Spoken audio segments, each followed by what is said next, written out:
Firefighters are making some progress against the Texas wildfires, but the fires are not yet contained. And across the Texas Panhandle, concerns are mounting about the cost of rebuilding. Many of the losses won't be covered by insurance. Stephanie Sy has our report on the long road ahead. The largest wildfire in the state's history continues to spread across the Texas Panhandle, leaving behind devastation, crop destruction, dead livestock, leveled buildings and houses. In Fritch, Texas, home to roughly 2,000 residents, Angela and Shane Grisham lost their house, pets, and belongings. They didn't have time to save much of anything except their 5 kids. We had about 20 minutes to get out of there. As we were packing, doing our thing, just throwing things as what we could get in the trunk of a car, it just started raining down, just burning ash, and the smoke came across the front yard. So I told my wife, I said, we have to go now. Like, that's it. That's all we can get. With only the clothes on their backs, they took shelter in a motel before getting into an Airbnb. I want to say it was 2 days later when they finally let us in, because there was still some stuff burning here and there. And we got back to the house and then, checked on it, and we saw the property and completely just leveled. In just over a week, wildfires have burned more than 1.3 million acres in the Texas Panhandle. The Smokehouse Creek fire, the largest, only 37% contained as of this morning. The cause of the fire remains under investigation, but a new lawsuit filed by a Texan who lost her home in the Smokehouse fire alleges a splintered power pole operated by Xcel Energy started the blaze.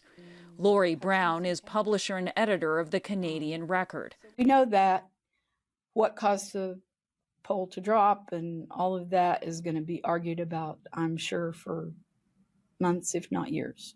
Brown has lived in Canadian most of her life, a city of roughly 2,300 people near the Oklahoma state line. I've never seen anything like this. I mean, we've had wildfires before and pretty devastating ones, but the extent of the damage here is profound. It looks apocalyptic to me. We were some of the ones that did not get evacuated out of town. We ended up sitting on the courthouse parking lot and pretty much watched the world burn down. John Julian owns a water well business in Canadian that services local ranchers and farmers. They're reporting over 80 to 100 homes lost in the immediate Canadian and surrounding area. The loss of cattle and horses is in the thousands and thousands. It's devastating, something I've never seen in my life. With over 85% of Texas's cattle population located in the Panhandle, the blazes are wreaking havoc on the region's agricultural economy. Officials estimate more than 3,600 animals have died to date. We have about a little over 1,000 cows here. As you can see behind us, we're picking up deads today. In Skellytown, Texas, ranch operator Chance Bowers says it will take weeks to know how much he's lost. This pasture we're standing in, there was 93 cows in it, and there's 6 left. As residents try to cope, volunteers from across Texas are trying to see to it that no one goes it alone in the Lone Star State. Our command center it's a mobile trailer that has its own Wi-Fi and own electricity and everything. Rand Jenkins is with Texans on Mission, a Dallas-based Christian ministry that specializes in disaster relief. They have dozens of volunteers on the ground. We are with homeowners the last time they're going to see their house.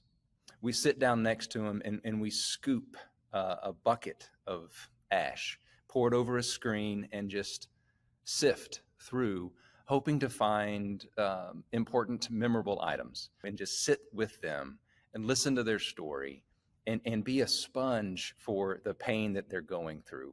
The Grisham family's story is unfolding a day at a time. We're just trying to take it moment by moment. We're trying not to rush the process, just to keep our anxiety levels down and just trying to save up some money so we can be ready when our property's clear of debris and when we can rebuild and maybe get a loan for a new place. As crews assault the fire from the air with water and fire retardants, there's hope in coming days, with rain expected in the Panhandle later this week. For the PBS NewsHour, I'm Stephanie Sy.